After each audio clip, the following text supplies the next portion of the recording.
Welcome to A Well-Designed Business with your host, LuAnn. LuAnn has a lifetime of experience building a multi-million-dollar business with her husband and cousin, and she knows the challenges you face in your interior design business. LuAnn brings you real-life answers to your most pressing problems, as well as practical strategies to explode your interior design business. So, let's get to the business of interior design. Hey everybody, welcome to another episode of Power Talk Friday on A Well-Designed Business. I have an absolute ridiculous treat for you today. I have Lee Cockerell with me today. Hi Lee, how are you? Hi LuAnn, how are you? Okay, so you guys, I'm great. I'm busting at the seams. That's how great I am. And I'm going to tell everybody why I am so great, because you may or may not know Lee by his name, but the thing is, Lee has spent a career leading operations all over the world for Hilton Hotels, Mariott Hotels, and Walt Disney Company. He spent some 20 plus years at the Walt Disney Company, where he was ultimately the executive vice president of Walt Disney World Operations.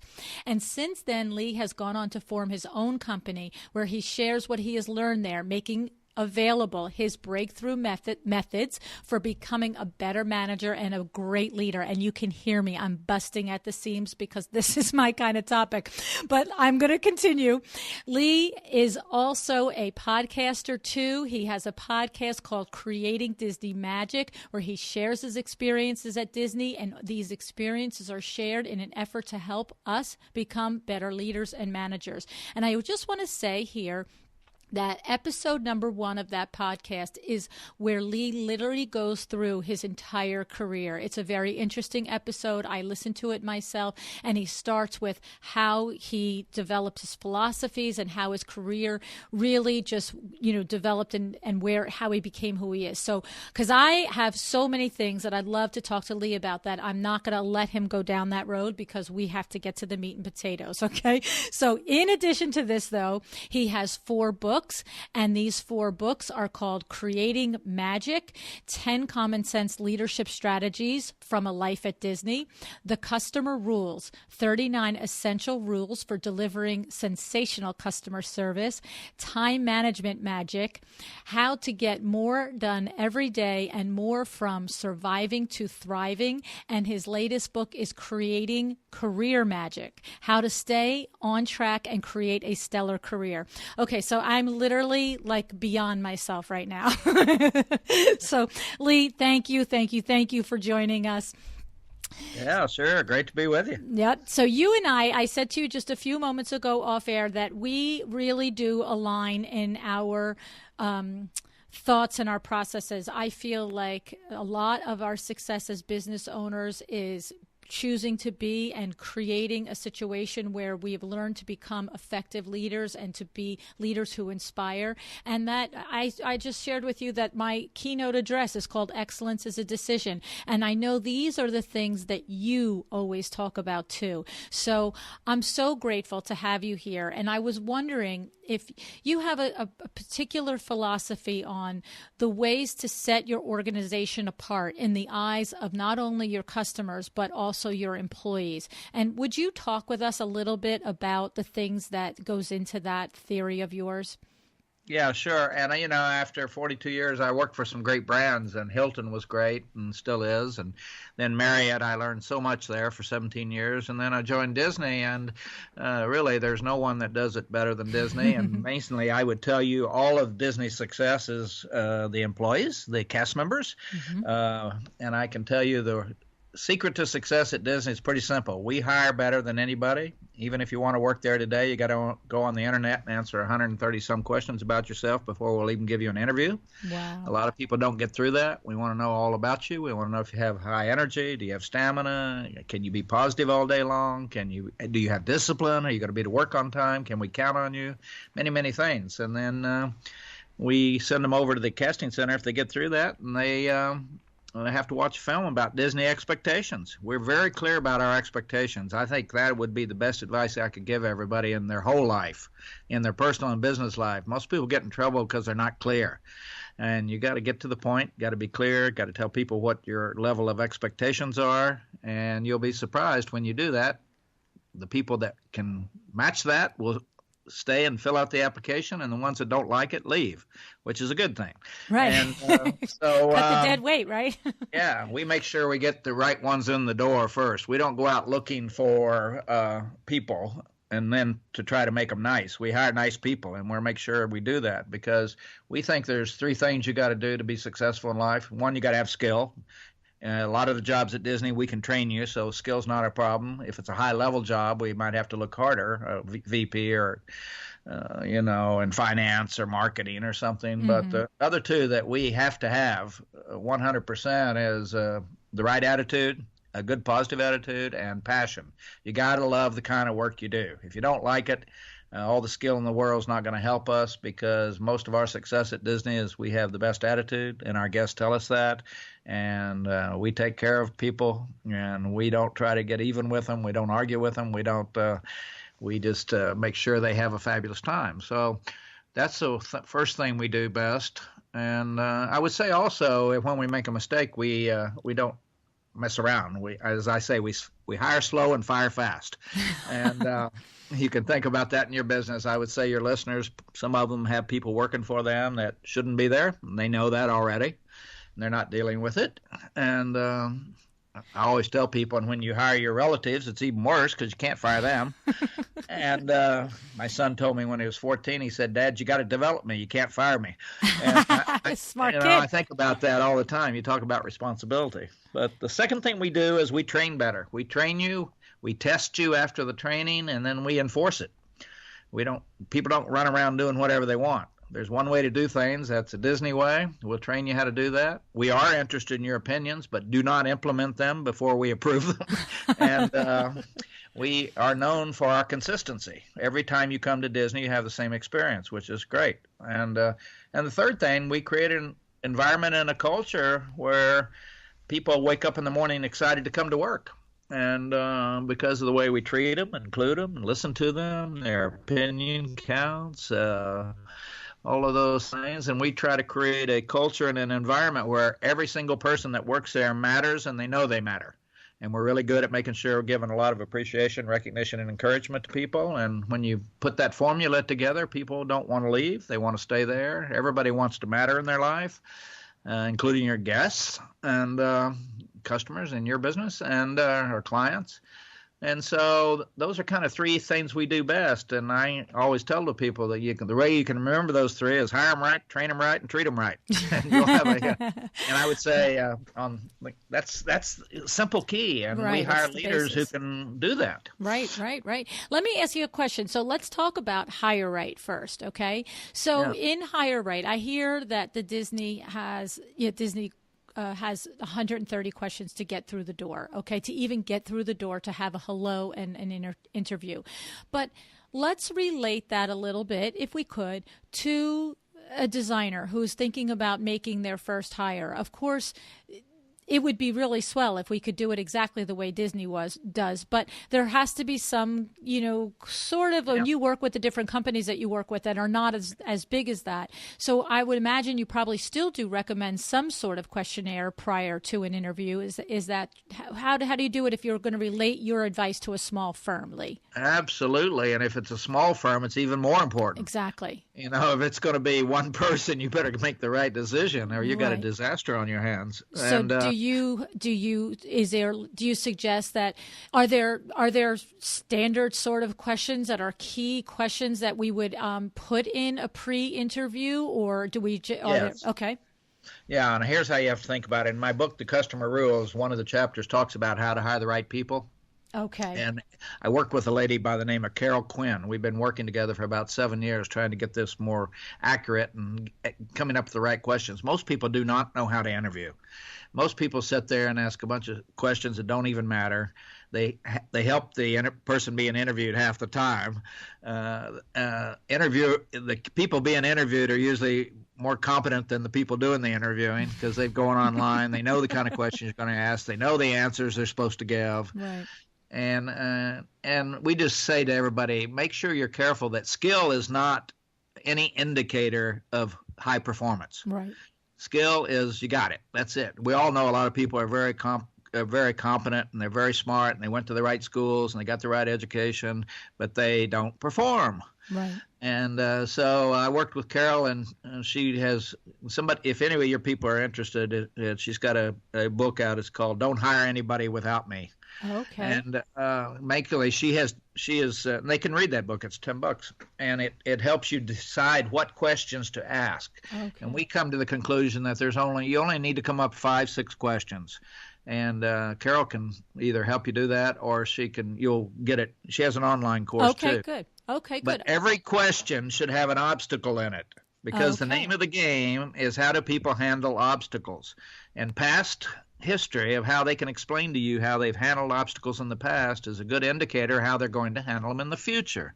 And so we develop those questions depending on the position. You know, a secretary might be different than a food server, and a food server would be different than a person in finance she's developed a lot of questions around those things. And I will guarantee you what we tell people, you interview 5 people for a job, you ask all 5 the exact same questions in the exact same order, and you tell them you're going to take notes, and you listen.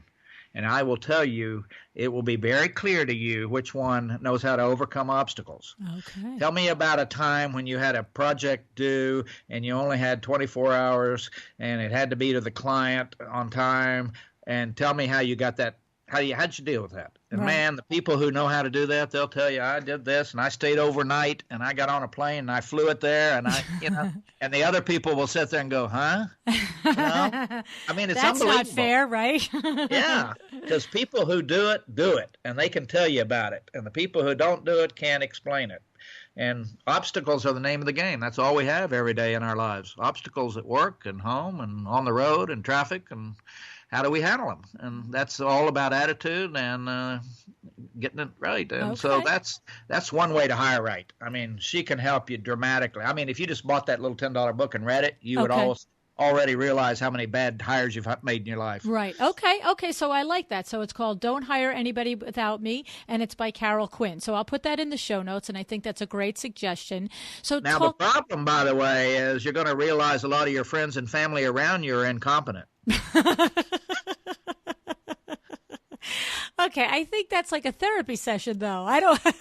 Yeah, I mean, you're going to notice it very clearly once you understand how this works. Okay, all right. So now move us to train better.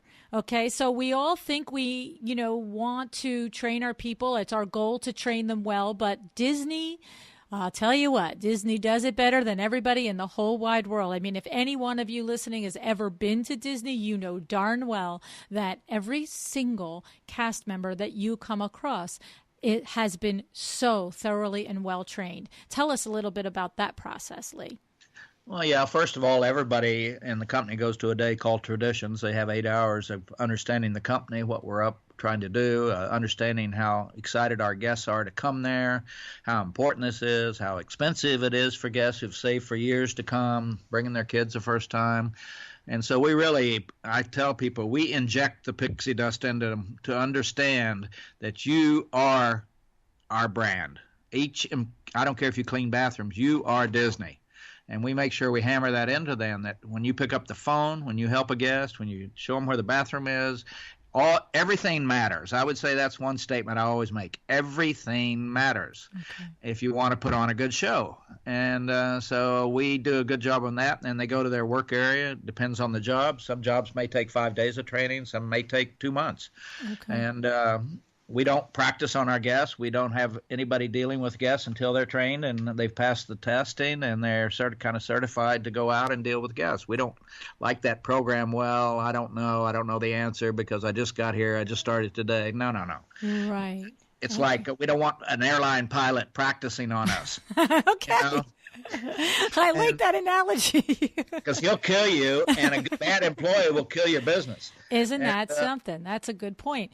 So you train them, you test them, and you make sure they do it the way you told them to do it. Okay. And I like that idea that you have where you have them for the day of traditions. What I'm hearing when you have that day is you're instilling in each of these employees, like you said, it's describing to them the hard-earned money that people spend to come there, but you're getting to them to buy into the Kool-Aid of Disney. You're making them understand how special it is, and you're creating that for them and making them understand, it sounds like, that they're a part of that you're helping them buy into the fact that every single thing they do reflects on every single other person at Disney and Disney as a whole. So instead of just saying that in the morning before they go to work or before their first training, you spend a whole day showing them videos and talking to them about how important that is. That's pretty...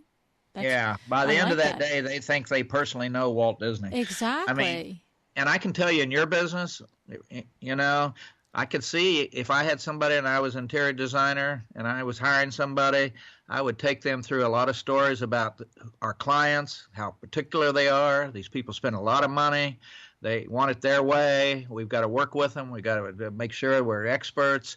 You're going to deal with clients that are going to spend $100,000 in their living room, and there's going to be ones that only have a limited budget. And we are going to deal with each one of them as individuals. If we want them to be customers, we're going to focus on listen to what they want, and then we're going to negotiate with them, because customers are difficult, especially. Right. High-end customers are very difficult. Exactly, right? High expectations. So I have to tell you, I want to share a story with you that when we were at Disney, this was many years ago when my kids were little. So I'm thinking about it was probably about 20 years ago. We were leaving the park late at night, and we were, all exhausted. Walking out the park, we had crossed the gate, and there we went about, 25 yards past the gate, and we realized, I think we went out the wrong exit, and maybe we weren't going to be where our car was or something.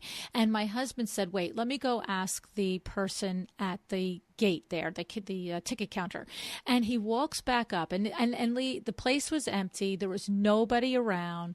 And he walks up, and your cast member is in there, and he's counting money, and I'm going to say money because I don't know if they have money at the gate, but he was counting a stack of something. So he's like, like this, right? And what was left in his hand was maybe a dozen or so, and what was on the table that he had put down that he had counted already was probably like 4 inches thick. And as my husband walked up, he literally put both the one pile on top of the other, and he said, "Hi, may I help you?" And my husband almost lost it. He almost fell over because nobody would expect anybody to stop when there's 8 or 10 left. Any person would have just continued counting and then looked up and said, "Hi, could I help you?" But we made it 20 years later. I talk about that impression, that in customer service impression. And my question to you is I understand. I've always admired Disney. I said to you a little off air, I've always wanted to go through the Disney training just to do it. I just think it's so cool. But I understand that you spent a lot of time training that individual. I understand hearing the tradition days that you spent a lot of time making sure that they buy into the vision and how important it is that client, that customer that walks up and wants to know the directions to get to their car. But with nobody looking, how is it really just truly having every employee feel just so proud to be part of it? Because no one would have known if, like you said, you hire slow and fire fast. So I got to believe if it was a busier time of day and maybe there were supervisors in the area, if the person hadn't stopped counting, then you would have probably had somebody involved in reprimanding them. But nobody was around. That person did that because he was trained well. Right? I mean, absolutely. Well, I can tell you the key to that is, you said the one right word is pride, but it's also, every time we talk, we have a pre-shift meeting every day with every employee before we start our shifts, 5 minutes.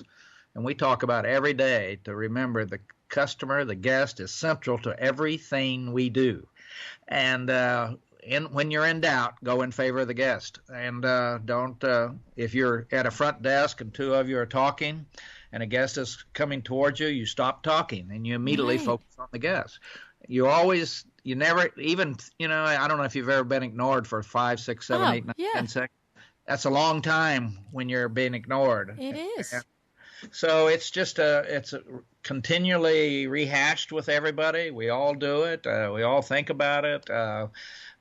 Even all of our people would do. If there's trash on the ground and nobody's around, they still pick it up. I mean, it's just that. I think that pride of being at Disney and that we understand our purpose, and our purpose is to make sure that every guest has the most fabulous time of their life. And it can be that guy at the ticket counter, or it can be an engineer that fixes the air conditioner in January so it doesn't go down in August during somebody's wedding. And everybody has to understand where they fit in and how they matter. Okay. And that's what we harp on that all the time. And even if your people that are working with maybe contract people in furniture stores and all those kind of things, they need to make sure they understand too. If you're going to work with me, you got to be taking care of my customer the way I take care of them. And we got a lot of contractors at Disney, but you will never know the difference as a guest. You will not know it. You will not see it, because we're very clear with them about how we take care of anybody on our property. That's an interesting distinction, because that's right. So you probably have many people that are performing services or whatever it is throughout the park that aren't your employees, but you keep them to the same standard, so that if I as a guest walk up to somebody who's a contracted vendor and I ask them a question for directions, they're not going to treat me differently than your cast member. It sounds like they're going to do, even if they don't know the answer, because it's not their thing, you expect them to be the exact same helpful way to immediately look at me, make eye contact, and address me. Yeah, all contractors are required to go through the same training, 8 hours of tradition. They wear the Disney name tag. We have a whole team of people that checks on these places to make sure they're doing what they're supposed to do. And I will say, I'll be shocked if you can figure out which ones work for Disney and which ones don't. That's amazing. I love it. Now, talk to me a little bit about that fire fast. So like you said, you probably, when you described hire slow, fire fast, you had a little sentence in there and you said, you probably are sitting out there right now. Somebody is probably sitting out there right now and knows that they have somebody on their staff that they shouldn't. Yeah. Talk about that a little bit. Well, I'd say it's common. People don't want to do the hard things in their life. They don't want to have the hard discussions with people about their performance. They don't want to fire people. They don't want to exercise. They don't want to do the hard things because everybody likes to take the easy route. And I always tell people, when you do easy things, life gets harder. When you do the hard things, life gets easier. And our people are well trained, and our leadership has been selected, and everybody's on a 90-day probation. If we see people coming to work late and not doing their job, they're going to be out of there long before 90 days comes up. And my grandson worked at Disney one summer pulling weeds. He worked in horticulture. He was 16. I said, "Hey, Julian, what'd you learn the first day at Disney?" He said, "Well, they told me if you're 1 minute late, go home." Don't even bother. If you don't have your name tag on, go home. And I said, that's clarity. And when you're clear with people, you get better performance.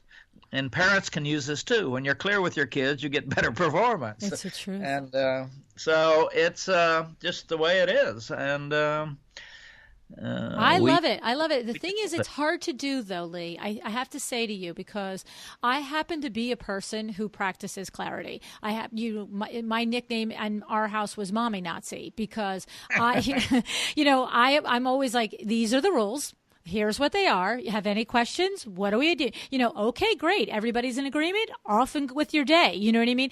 But that's one thing with me being a mom.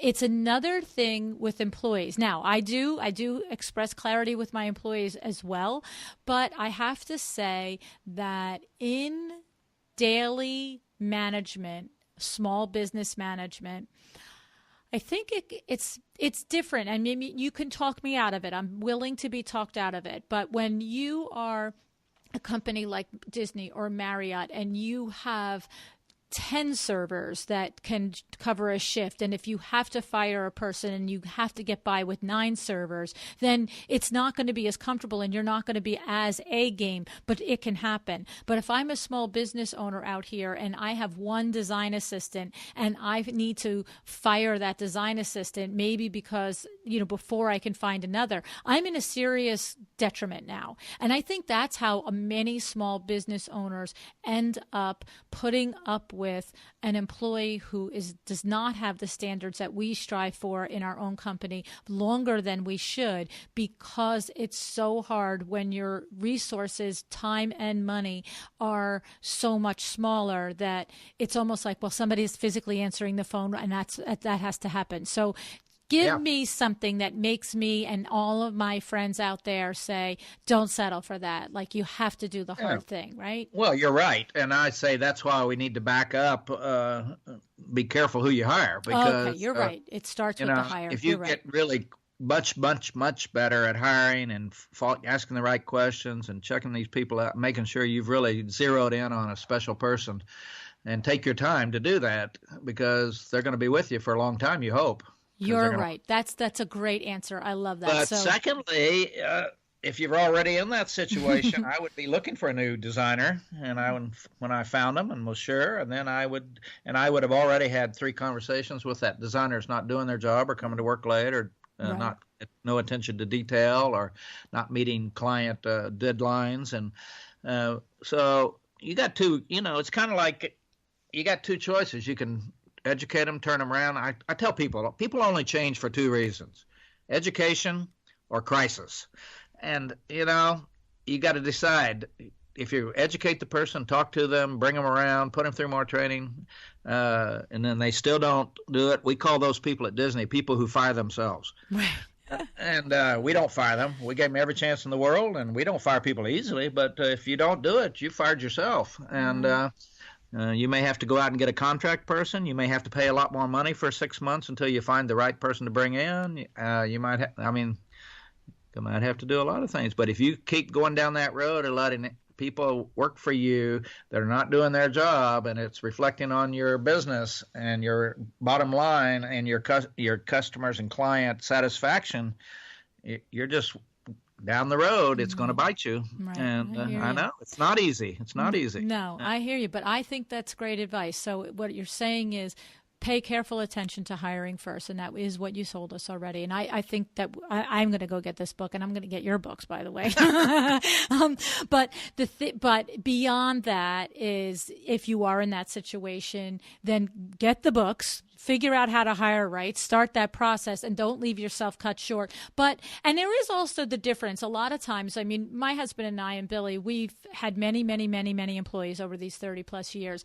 And when we have a problem with an employee, one of the first conversations that we have between the 3 of us is, okay, what is our objection? Do we want to rehabilitate this employee, or do we want this employee out of here? And so that's something to get clear on. If somebody is having a problem with an employee and feeling like they're not really expressing the ideals to their clients, the customer service level that they want, or like you said, missing deadlines, whatever it is, if you feel like the employee is worthwhile, then it might be, as you said, at re-education and sitting down and saying, hey, maybe I didn't give you the right information. I wasn't clear with you when we first started our arrangement together, right? But if the employee is non-rehabable, if you're just, it's over it, it's done, then don't put your head in the sand and figure out a replacement. Okay. And the other thing, you've got to realize that everybody covers up. You got to, first you might try finding out why this is happening. Is she going through a divorce? She's got suffering from anxiety or depression, or her mother died, or they lost their house, or all these things happen. And I say to be very careful for people who were performing and all of a sudden they're not. There's a reason. And you got to dig into that reason. And also, when I hire people, I would tell them, let me tell you how we work around here. It's just you and me. So when you're here, I'm going to train you. I'm going to trust you. I'm going to tell you when you're doing a great job, and I'm going to tell you when you're not doing a great job, and it's for you. It's not for me. And so I don't want you to get all, crazy and upset when I sit you down and say, listen, the way you spoke to that lady on the phone, or the way you put this proposal in, is you got to do that. It's always for you. Think of me as your own mother. I love you, but you got to do the job. And, I love that analogy because we don't hesitate. That's so truly, we don't hesitate as parents to have a difficult conversation with our kid because we want the best for them. We want them. I can't say, my youngest is 28. I just said to her yesterday, I know you know this, but I have to say it. I say it to her all the time. And now that she's a grown woman, even when I'm trying to tell her something for her own good, I know you know this, but I have to say it. And so I love that when you're saying that you express from the beginning and you establish a relationship with your employees, that when I want to help you be better, be more effective, be more productive in this position, and be the best employee in this position, when I come to you with these critiques, it's because I love you. I want you to be better. I love it. Absolutely. I mean, you say to your children you do it because you love them so much you can't stand it. I mean, it's unbelievable. Right. And you do anything. You'll go all the way. You're committed.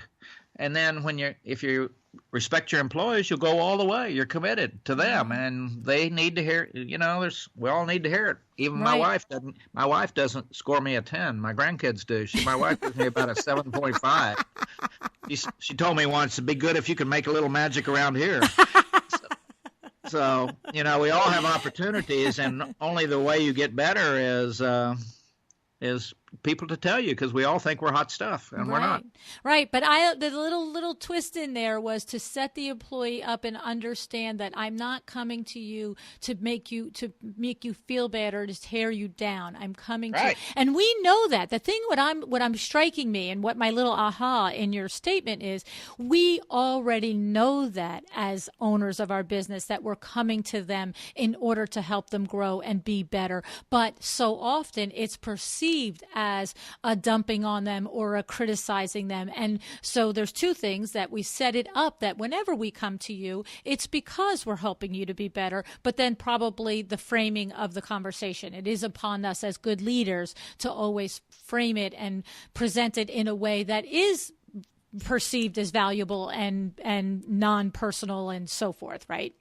Yeah, and the owner needs to be a good role model. Don't be coaching people on things you don't do yourself, like coming to work late and looking like you just got out of bed, and talking badly about clients when you hang up the phone. And be careful what you say and do, because that is role modeling is the number one most important training way you do it for your kids and for your employees. They will do what they see you doing. This is true. You're very right. Well, that's amazing. I love all that. Hire better, train better, treat them better. Give me a few minutes, because I also know, Lee, that you are a particular expert on time management, and that is a big challenge with a lot of business owners, with every business owner, let's be real, but particularly I think solopreneurs, because they have to do everything themselves. And some tasks, you might say, I'm going to spend an hour on my books, and you look up and it's 3 hours later and you're still knee deep into your books. And now all of a sudden your day is off. Talk to us a little bit about your best advice for time management. Well, I have really good advice, because I've been teaching this for 35 years to probably 200,000 or 300,000 people at Mariott and Disney, and it's really been the key to my success. The reason I got ahead in my life is two reasons. I don't have a college degree. I dropped out, went in the Army. But the two reasons I had big success is I have a really good attitude, and I am really organized. Okay. And those two things, let me tell you, discipline and empathy. You get those two things going for you, you can't miss. And so I teach a system. In fact, we have a morning planner that we give away for free for people to sit and think about the things they should be doing today, tomorrow, this week, this year in their life, and then look at their planner, if they even have one, which most people don't have a planner. They're just going by the seat of their pants. They're already in trouble because they don't have a system for running their life. Maybe they have a system for running their business, but when parts of your life get out of control, it affects your business. It does. If your marriage falls apart, your business is going to suffer, or your health is going to suffer. So we have a good time management system we have online. It's on my website, and we teach you how to think about what you're going to do today. First, you think about yesterday every day. What you didn't do as well as you should have, that client you need to call back, that whatever. You fix yesterday every day right away before it gets out of control. And then when you think about that, then you think about the responsibilities you signed up for in your life. Your spouse, your partner, your children, Do they need to get signed up for camp? Do you need to go see their teachers? You get their inoculations? Do you need to open that in retirement fund, pension fund, your retirement fund? Do you need to schedule appointments with your doctors? Do you need to go get that mammogram, that colonoscopy? I mean, listen, how are you going to handle aging parents and grandparents? Have you thought about that? Do you have that in your plan of what's happening? Have you talked to them? Do you know what it's going to cost? Just think about a list you could make of the responsibilities you really have. Your church, your place of worship, volunteer organizations, you name it.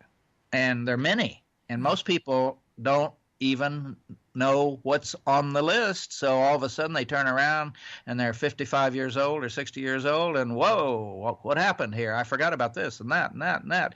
And, regrets are tough to handle. So you can either get your act together or have a lot of regrets one day and wish you had worked out, wish you had exercised, wish you'd told your wife you loved her, wish you had spent more time disciplining your kids when they were getting out of control, or wishing you'd talked to your parents about how they want things handled. And wishing and hoping doesn't work. Wow. I'll tell you what, I love it. You know what? You're so right to wrap it into a business discussion, because if your life is running smoothly in order, then it frees your mind and your creativity to do the things that your business requires, is what you're basically saying. You're right. Well, Bill Mariott said to me one thing I'll never forget 30 years ago. He said, Lee, you know why I don't have any problems at work? I said, no, Mr. Mariott. He said, because I don't have any problems at home. And, you think about that. And another thing he told me, he said, Lee, if you have flies in your restaurant, you like flies. If you have rude employees, you like rude employees. If your bathrooms are not clean, you like that, because you can control every single thing in your life if you want to. Right. This so speaks to me, Lee, I have to say, because I'm this girl. I'm like, what are you doing? Do it or don't do it. There's no trying. You're either doing it or you're ignoring it, right? You can't try to do it. You've either done it or you haven't bothered. Right. You're trying to keep the bathroom clean in the restaurant. It either is clean or it is not. Exactly. I mean, that's just that clear. So I told you before, and you and I are on the same wavelength. Yeah. Excellence is a state of mind. Yes. You either see it and want it done, or you kind of close your eye and let it go. Uh-huh. And by the way, when you're clear with people, they'll do about twice as much as they will if they don't think you even care. Right. Well, that's a good point too, because we sometimes, you as business owners, we forget that employees want to buy in. They want to know that they're working for the big picture. They want to know that what they're doing makes a difference. And it's up to us as the owners of our companies and the leaders of our companies to express clearly what it is that they can do so they can fit in and move forward themselves and the business and serve our clients and our customers. But then you have to show them that you've seen that they've done it and acknowledge that they've done it, and that was a good job, and we can do this a little better if you do it that way. You can't just have it all in your head. So many people have it in their head and trust that the other people understand it. It's sort of like when you often relate it to your personal life. Everybody can understand that if you're meeting a new man or a woman and you're dating them, you would never reserve all the things in the beginning of your relationship that gives you pleasure when you're interacting with that other person, right? You would tell them off, I love when you pick me up and you take me to a movie. I love when you listen to me. So we forget, they can't read our mind, but our employees can't either. I love when you show up to work on time. I love when I get compliments from clients about your performance. We have to remember to do that, right? And by the way, it doesn't cost a penny. It's free. Exactly. So if you're looking for cost management and saving money, in my book, Creating Magic, we call that the free fuel. You wake up with a full tank every morning of appreciation, recognition, encouragement. You can give it out all day. You can give it when you get home. As my wife said, if you love me, tell me. Don't keep it to yourself. Right. And if you respect your people, tell them. I mean, this makes them go from 100% to 150% of commitment to your company and to your business. And you tell them, you work with me and you do a great job. I'm going to teach you this business. One day you can be an interior designer. Right. Let me tell you, that's what keeps people, if they're learning, that you're committed to them. Right. I love it. I'm going to ask you something. You have 4 books. I need to know if you are going to write the book of the Lee-isms. Okay, because in a half-hour conversation, I'm going to tell you all of the Lee-isms that I've written down already. Hire slow and fire fast. If you love me, tell me. Don't keep it to yourself. Free fuel. Here's another one. I love this one. When you do easy things, life gets harder. When you do the harder things, life gets easier. Education or crisis is how people change. Lee, you are amazing. I love it. Tell all your listeners to fix one thing they've been putting off for years next week. Yes. They know what it is. That's right. And the other one I want to say to you, because it goes just with that one, fix one thing, is fix yesterday every day. That's powerful, Lee. That's powerful. And that's something Americans don't do. You know, that's called reflection. When you reflect back and think about it, what you didn't do so well or you could have done better, you always do it better the next time it comes up because you've put it in your brain that you've actually had a conversation with yourself that you know you didn't do it as well. And I reflect a lot about if I have an argument with my wife, I'm really now learning how to reflect so I don't do it again. And reflection is powerful, and the other side is anticipating what's going to happen if you don't do certain things in the future. And if you don't exercise, if you don't get your mammogram, if you don't talk to your parents, if you don't get your retirement account opened, and, if you don't discipline your kids, then you get to go visit them in prison when they're older. So there's a lot. We can't just get up in the morning, get our coffee, and go to work, and then at the end of the day not know what we did and what we and by the way, the big thing is do things on purpose. Get this list, and then on purpose talk to your parents. On purpose, go back to another seminar and learn how to be a better interior designer. On purpose, go read Carol Quinn's book. And knock these things out, and you'll see when you start doing things on purpose that life gets a whole lot better real quick. Oh my God, I am literally smiling ear to ear, Lee. I just. And I have to tell you, I don't fall easy because I have been listening to motivational speakers and sales speakers and leaders in the industry since I'm 10 years old. I mean, I've met Og Mandino in person. I've been to Tony Robbins. I have been everywhere. And I'm going to tell you what, I am so thrilled to have talked to you.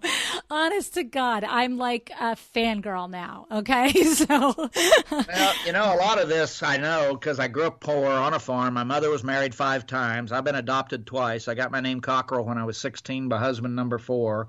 I don't have a college degree, and I had to scrape and scrounge, and I think I have a lot of humility. I treat people respectfully, and I learned that thing growing up in Oklahoma, and I practiced it along the way. And any job I had, I just made sure I was the best one they ever had and the best attitude and raised my hand. And next thing you know, you get promoted. And this is the simple things. I don't care. If good attitude, discipline, just being present, doing the best job ever. People notice because most people are not doing it. That's right. It's right. Anybody, like you said, even if a kid doesn't go to college today, I can tell him he can still have a great career.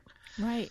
Well, I think the flip side is what you just said. Like you said, free fuel is for us as owners of our business to provide free fuel to our employees and I would even say to our clients every day, giving them praise and gratitude and thankfulness. But the other side of that is for the employee and for us as quote unquote employees of our clients to have a good attitude and discipline. That it's like the two sides of it, right? The one person in the seat of maybe the upper hand, the seat of power wants to give out free fuel, but the other person, whether you're the employee or you're showing it to your client, is to have the best attitude you can, exercise discipline in all of your dealings, whether it's with your client or with your employer, right? I think it's awesome. Yeah, right. I mean, that's the name of the game. Everybody wants it. Right. All of us want to be appreciated and know that we matter in life. Right. And that's the biggest problem. You know why homeless people become homeless?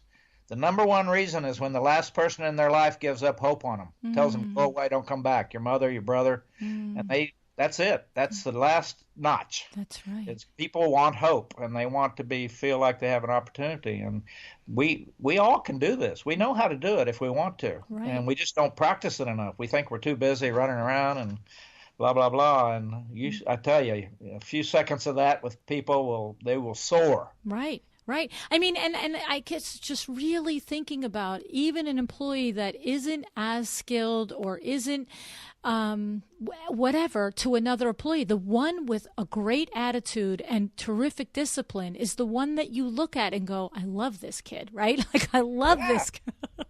Well, even introverts have huge potential. They just need somebody to pay attention to them and help them come out of their shell and tell them they're doing a good job. Right. I mean, some of the introverts are your best people. Right, and see them. You have to see them. I know I've learned that because one of the positions in my company, the showroom coordinator, is best served if it's an introvert.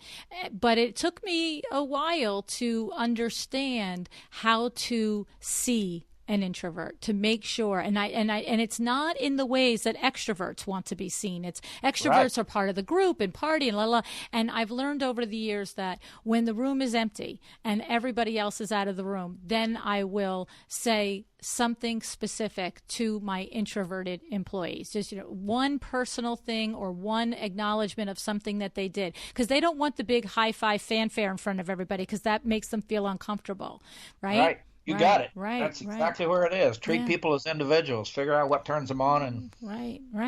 Oh, my goodness. I love it. I'm going to tell you what, I could talk to you all darn day, but I know that you're a busy man. So I'm going to thank you so much for your time.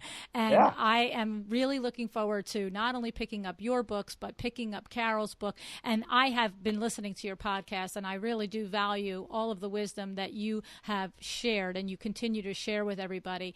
And if anybody is interested, they can find Lee at his website, which is LeeCockerell.com. It's COCKERELL.com. Thank you so much, Lee. I really feel like I've just been really given a very special gift by getting to know you. Thank you.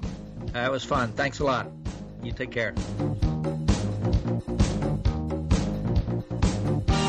Thank you for joining me again today for another episode of A Well-Designed Business. This podcast is a production of Window Works in Livingston, New Jersey, your trade resource for custom window treatments and awnings. Learn more about Window Works at www.windowworks-nj.com. All of our music is original music by Room 2 Productions. Please contact us if you want to learn more about original music for your business or your events.